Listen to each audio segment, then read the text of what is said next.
By the way, is there anything more gay than I'm a pastor? Well, I'm a pastor, so everybody you go to a Protestant church like this, everybody's a freaking pastor.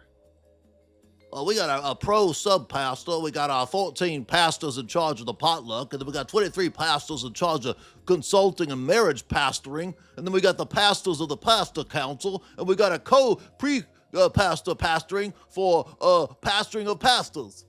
It's meta, dude. I didn't even know this. John Piper's son is one of these Skittles circle people. He's a pastor at Albury's gay church.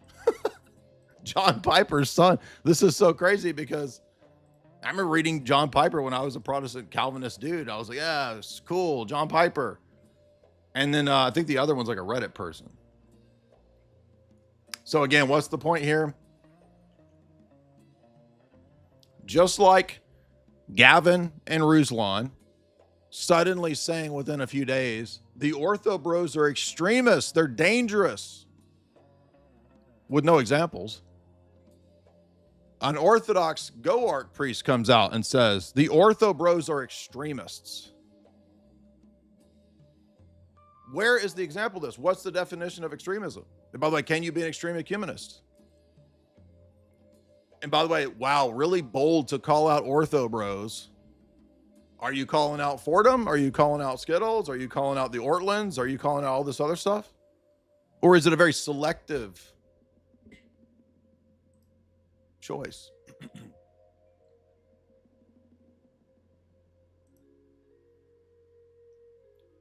Now, this is what Protestia is noting, and this is very crucial. This is not just some rando pastor, right? Oh, well, who cares about some rando pastor? No, he is one of the architects of same-sex acceptance Christianity, SSAC, SSAC, more like it, right? According to Protestia, this Skittles pastor argues that same-sex is never a result of childhood abuse. You're born gay. Same-sex attraction itself is not bad, only if you act. Skittles is no different than any other sin. That's not true. There are definitely degrees to sins. Being, quote, regenerated in their weird Calvinist sense does not change your SSAC. The church of history is guilty of oppressing same-sex people. So this is the dude that Gavin Ortland's church hired to co-pastor there. This is another vindication that I've been telling you guys. These evangelical business churches are fake and gay, literally. And will you not listen? I even wore a quasi-fake and gay shirt to help you understand that I'm being a nice man. Look how nice I'm being with this shirt. Some might even say that this is a shirt a gay man could wear. So I'm not being mean to you. I know many of you are very emotional, fragile people. You get your feelings very hurt easily. If somebody is aggressive, oh my gosh. Oh my gosh. Wait until the Muslims fill up your neighborhoods. Then you're going to learn about aggression. Wait until the thugs fill up your neighborhoods as your cities implode. And then you're going to learn about aggression. Do you think you're going to be able to whine about mean Ortho Bros when the Muslims and the thugs are invading your neighborhoods as they are? Will you blame that also on the mean Ortho Bros? Is it the fault of the Ortho Bros?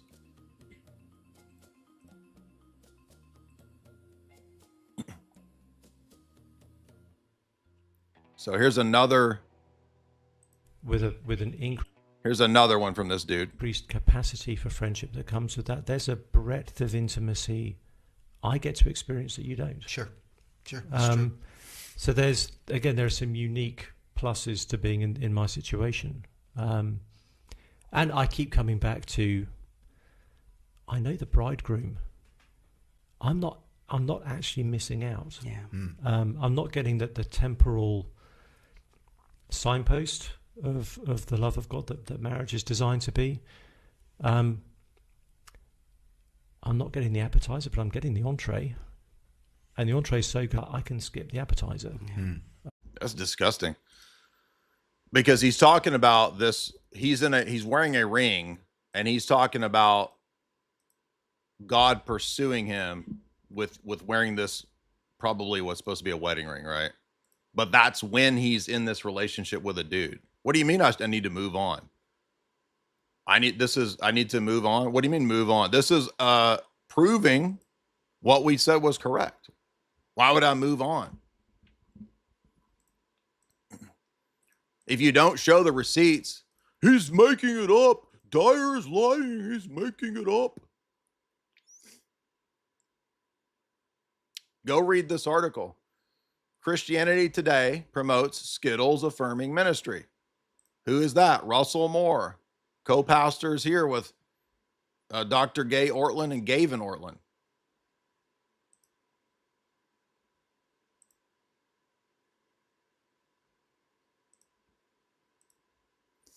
It's amazing too, even when you're correct, even when you spotted this a mile away, oh, you're still bad though. But see, it's you. You're the problem. You are bad for calling it out. Look at these Protestants here's Wes Huff's deleted post. Here's the Protestants telling him in January 14th, the day after he posted it, the same day he posted it. Protestants were telling all of these guys are gay teachers. They don't care. They didn't care.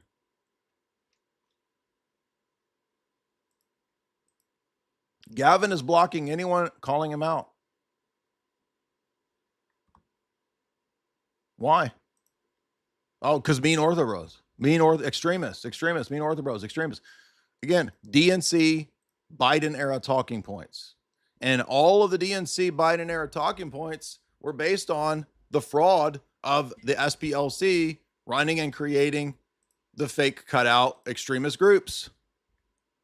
Did Gavin mention that? Has Gavin mentioned that his dad, who supports Democratic Party politics and politicians like Kamala, that they were also pushing and supporting the same line and talking point that the SPLC created for Biden to run on? Biden ran on Charlottesville. Charlottesville was fake and gay, as we said when Charlottesville happened. By the way, we just found the old podcast we did right after Charlottesville when we said it was fake and gay and it was run by feds. And yes, it's overlap between feds and SPLC. It doesn't matter whether it's, oh, it wasn't the feds, it was SPLC. Dude, stop being so gay. So we get nitpicked into oblivion over minor details. But hey, if you got butt buddies, no big deal. Start your own fake and gay church, no big deal. Why are you being mean, dude? This is so stupid. All right, let's see if there's anything else I wanted to hit. Now, I found a whole bunch of clips. By the way, I thought this was funny. This is a Roman Catholic church that people sent me in Buffalo. And it's got in the stained glass windows, Isis, Shiva, and I guess that's the Buddha. Perhaps, and again, like, why is this a problem though? Because in Roman Catholicism, Vatican II teaches very clearly with a capital G that Hindus worship God too. What's the problem? Now, you will not believe the cope of the Roman Catholics. Actually, you will. I saw a large Roman Catholic profile explaining in the chat that, oh, this is actually a symbol that Jesus conquered these deities because above this is Jesus. That is not what that window means. And there ain't no way you seriously believe that. Because look at the other windows. People put in here the other weird ass stained glass windows. By the way, I've seen all kinds of stuff like this in Roman Catholic churches. So they say, look, there's Jesus up there, and then what looks like to be Muhammad and Moses, and then the gods. Oh, but because Jesus is up there, he conquered them.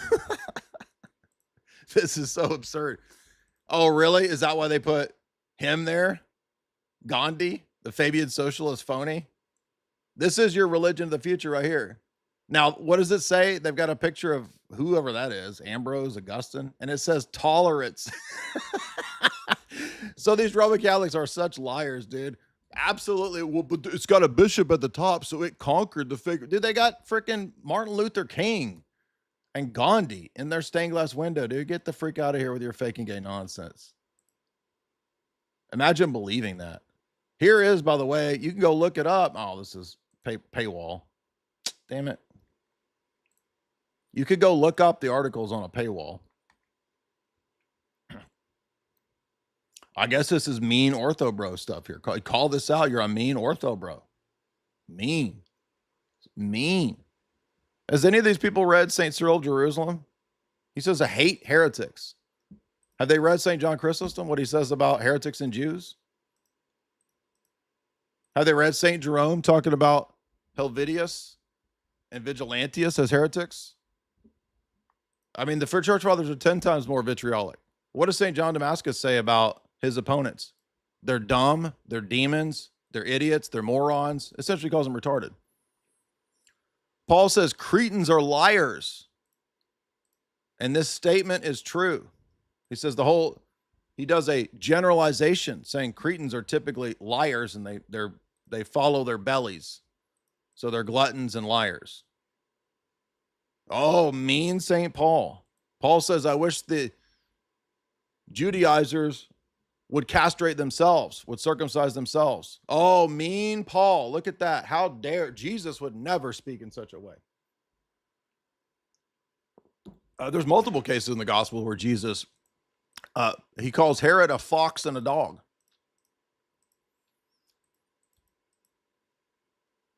And a lot of people argue that fox was a term for a Skittles man.